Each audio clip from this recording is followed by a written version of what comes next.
Сәлем балалар! Бүгін біз сандарды бірге үйренеміз.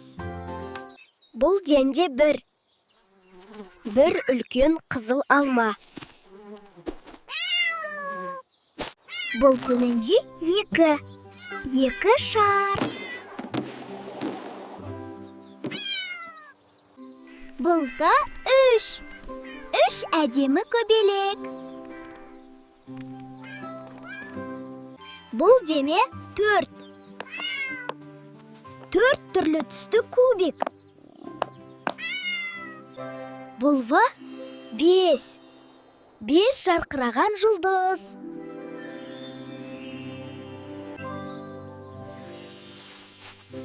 Бұл те алты әдемі гүл. Бұлма жеті үлпілдек бұлт. Бұл бе сегіз түрлі түсті доп.